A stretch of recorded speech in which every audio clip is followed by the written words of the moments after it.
৬২ বিশ্বকাপে final battle না, final ছাপিয়ে গল্প বনে গিয়েছিল সান্তিয়াগোর যুদ্ধ। গ্রুপ পর্বে চিলের সান্তিয়াগো শহরে হওয়া চিলে বনাম ইতালির ম্যাচ আজও স্মরণীয়, ইতিহাস যাকে চেনে ব্যাটল অব সান্তিয়াগো নামে।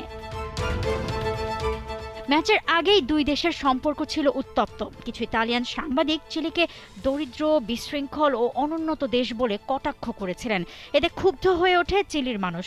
ফলে ম্যাচ শুরু হওয়ার আগে স্টেডিয়ামের পরিবেশ ছিল বিস্ফোরক। কিক অফের পর থেকেই ফুটবলের চেয়ে মারামারি যেন বেশি দেখা যায়।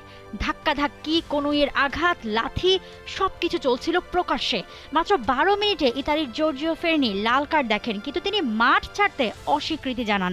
শেষ পর্যন্ত পুলিশ মাঠে নেমে তাকে বের করে নিয়ে যায়, যা বিশ্বকাপ ইতিহাসের অন্যতম বিরল ঘটনা। AKS অর্জন করল গিনেস ওয়ার্ল্ড রেকর্ডস। AKS। তবে এরপরও উত্তেজনা কমেনি। ইতালির মারিও ডেভিড প্রতিপক্ষকে লাথি মেরে আরেকটি লাল কার্ড দেখেন। চিলের লিওনেল সানচেজ এক পর্যায়ে ইতালির হুমবের্তো মাস্কিওকে ঘুষি মারেন, কিন্তু শাস্তি পাননি। ম্যাচ জুড়ে অসংখ্য ফাউল, মারামারি আর বিশৃঙ্খলা চলতেই থাকে।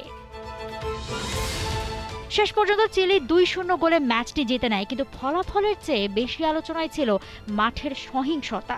ম্যাচটি এতটাই কুখ্যাত হয়ে ওঠে যে পরে এটাকে বিশ্বকাপ ইতিহাসের সবচেয়ে নোংরা ও হিংস্র ম্যাচগুলোর একটি হিসেবে বিবেচনা করা হয়।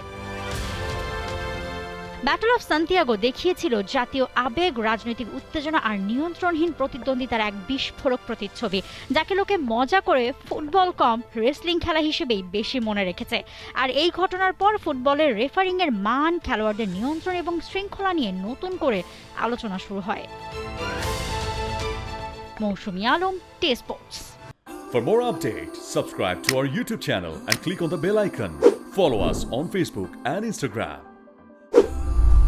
Download T-Sports app to enjoy exciting games and highlights. Visit tsports.com.